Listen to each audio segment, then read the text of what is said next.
Hello friends, it's Erica, and I'm so excited to be back with you again this week for our children's Bible story time.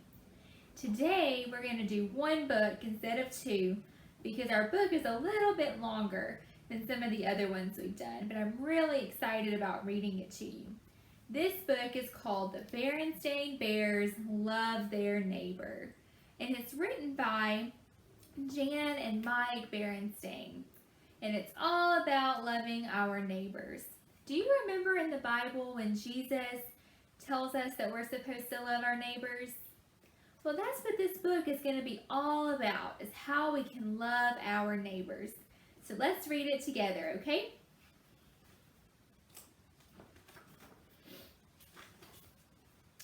The Bear family was quite proud of their handsome treehouse home, and they worked hard to keep it neat and tidy.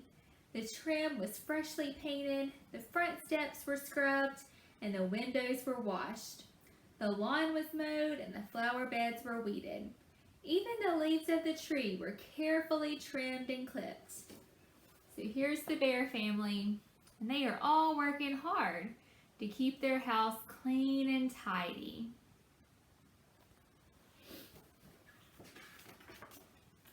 Most of their neighbors took good care of their homes as well.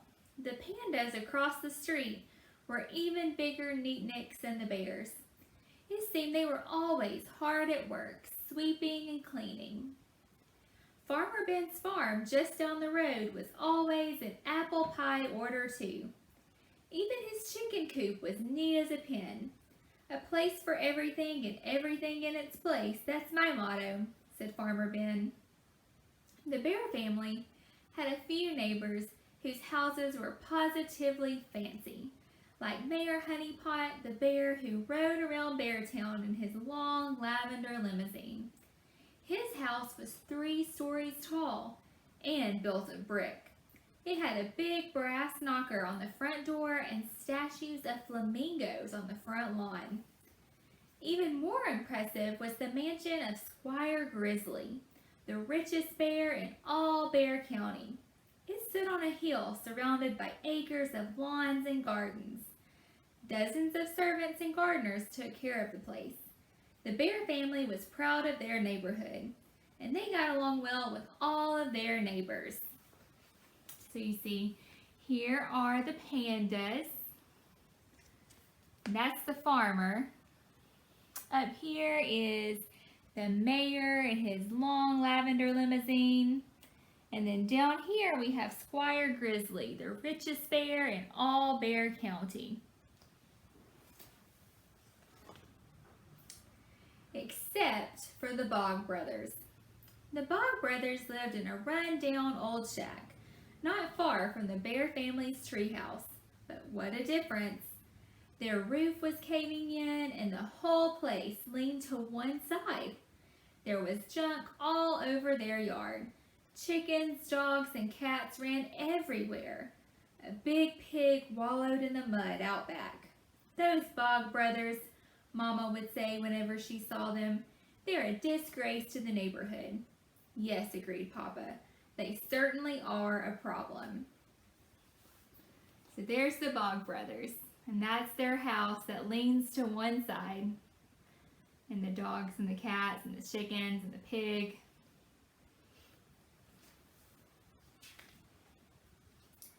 One bright spring morning, the Bear family was working outside, cleaning up and fixing up, when the Bog brothers came along. They were driving their broken down old jalopy. It made a terrific clanking racket.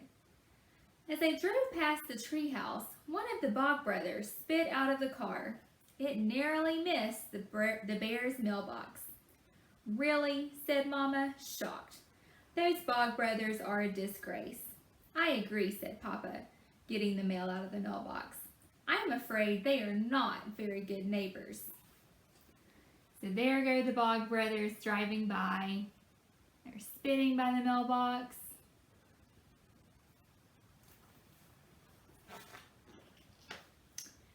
Papa looked through the mail and found a big yellow flyer rolled up. He opened it and showed it to the rest of the family. "Oh boy," said sister and brother, "it's like a big block party. Can we go?" "It certainly sounds like fun," said Mama. "What do you think, Papa?" "Everyone in town will be there," said Papa. "We ought to go too." "Yay!" cried the cubs. So on Saturday morning, they all piled into the car. They had a picnic basket and folding chairs. They were looking forward to a day of fun and excitement. But as they drove along, the car began to make a funny sound. It started out as a pocket, pocket-a, pocket-a, but soon it developed into a pocket-a wheeze, pocket-a wheeze. So there's their invitation to the big party, and there's their car making noises. "Oh dear," said Mama. "What is that awful sound the car is making?" Just then the car made a much worse sound, a loud clunk. It came to a sudden halt and the radiator cap blew off. They all climbed out and Papa opened up the hood. "I guess it's overheated," said Papa, waving at the cloud of steam with his hat. "Oh no," said Sister. "How are we going to get to the Beartown Festival?" "Maybe someone will stop and give us a hand," said Papa hopefully. "Look, here comes a car. Let's all wave. Maybe they will stop." So there's their car making the noises, and then there's Papa looking at what happened. It was Mayor and Miss Honeypot in their long lavender limousine. They were on their way to the festival too. Their car slowed down, but it didn't stop. The mayor leaned his head out of the window. "Sorry, we can't stop," he said. "We're late already." "I'm master of ceremonies today, and I have to be there on time. I'm sure someone will stop to help you." And he pulled away with a squeal of tires. Said Papa. "Maybe someone else will come along." Soon, another car did come along. It was Squire and Lady Grizzly being driven to the festival in their big black Grisroys. They slowed down too. Lady Grizzly rolled down her window. "I'm afraid we can't stop," she said. "We don't have time. I am the judge of the flower arranging contest. We simply must hurry." And with that, they pulled away. So there's the mayor in his limousine, and he didn't stop to help. And there is Squire Grizzly, and they didn't stop to help either. "Maybe no one is going to stop," said Sister. "Maybe we're never going to get to the festival." "One of our neighbors is sure to stop and help us," said Mama. "After all, that's what neighbors are for." "Yeah," said Brother, but did they know that? A cloud of dust appeared down the road. "Here comes someone now," Sister said eagerly. The dust cloud drew closer and they could hear a clackety racket getting louder. "Uh-oh," said Papa, shading his eyes and peering down the road. "If that's who I think it is." And it was the Bog Brothers. They came clanking up in their rickety old jalopy and screeched to a halt. First one, then another of the Bog Brothers came climbing out. So look, there's Brother and Sister waiting, and here come the Bog Brothers. "Howdy," said the first Bog Brother. "Hello there," said Papa. "I'm Lem," said the first Bog Brother. "I can see you're having some trouble with your vehicle." "Well, yes, we are," said Papa. "Maybe we can give you a hand," said Lem. "That would be very neighborly of you," said Papa. "Hey, Clem, hey, Shem," called Lem. "Get out the rope." The other two Bog Brothers rooted around in the back of their jalopy and came up with a length of rope. They hitched it to the back bumper of their car and tied the other end around the front bumper of the bear's car. "All aboard," said Lem. The Bear family climbed hastily back in their car. The Bog Brothers pulled away, towing the bear's car behind them. So look, the Bog Brothers have stopped to help, so they're pulling the car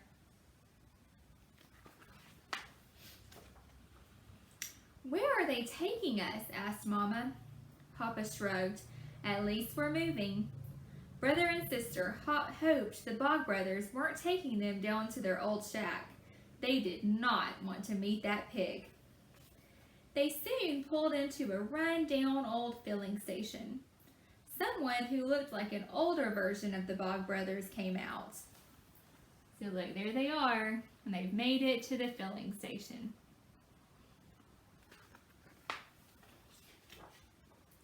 Hello, Uncle Zeke, said Lem. Hello, nephew, said Uncle Zeke. What can I do you for? These poor folks broke down on the road, said Lem. Do you reckon you can fix them up? Let's take a look, said Uncle Zeke. He looked under the car's hood, banged and clanged around, and came up with a length of burst hose. The radiator hose, he said. It's busted open. I should have another one of them somewhere around here. Uncle Zeke rummaged around behind the filling station and soon came back with a radiator hose. He banged and clanged under the hood for a few more minutes. So there they are, and Uncle Zeke is working on their car. There, he said, wiping his hands, good as new. We'll top off the radiator and you folks can be on your way. Thank you very much, said Papa, relieved. He shook hands with Uncle Zeke and the Bog brothers. Thank you, said Mama, brother, and sister, and Honey Bear waved. How much do we owe you? Asked Papa, reaching for his wallet. Nothing, said Lem. This one is on us. After all, we're neighbors. So look, now their car is all fixed. They're very happy. That's right, said Mama with a gulp. We are. In fact, how would you neighbors like to come over to our house for dinner next week? Papa, brother, and sister all stared at Mama with their eyes open. That's right neighborly of you, said Lem. Don't mind if we do. Shem's cooking has been getting a bit tiresome. Too much possum stew. We were on our way to the Beartown Festival, said Papa. Would you like to join us? Sure, said Lem. We haven't been to a big shindig since Grandpap's 90th birthday party. So the Bear family drove to Beartown with the Bog brothers and Uncle Zeke. So there they are, making plans for dinner and to go to the party together. They were a little late, but they hadn't missed much, just Mayor Honeypot's welcoming speech. They all joined in the games, rides, and contests. When it was time for the fireworks, the Bog brothers livened things up with some music of their own. So there they are at the festival, and there's fireworks, and the Bog brothers are playing some music. The next week, the Bog brothers came over to the Bears' treehouse for dinner. They wore their best clothes and got all spruced up for the occasion. They even brought a housewarming gift, a big pot of Shem's special possum stew. It was delicious. So there they are, getting ready to have dinner together. And that's the end of our story about the Berenstain Bears loving their neighbors. As we were reading that story, did it remind you of a story from the Bible? Maybe the Good Samaritan? Do you remember how the first two people who passed by the hurt man wouldn't help him? But then a Samaritan came along and helped. That's kind of like what happened here with the Berenstain Bears. The first two people wouldn't stop to help fix their car, but the Bog brothers did. And that's how we should be. We're all supposed to love our neighbors, right?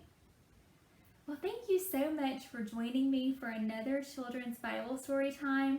I hope that you are having fun and enjoying these. I'm having so much fun reading with you every week. We cannot wait to see you again. But until then, join me next week for another Children's Bible Story Time. And don't forget that if you have a favorite story you'd like for me to read, ask your mom or dad if they'll tell me about it, and I'll try to read it on here really soon. Bye, friends.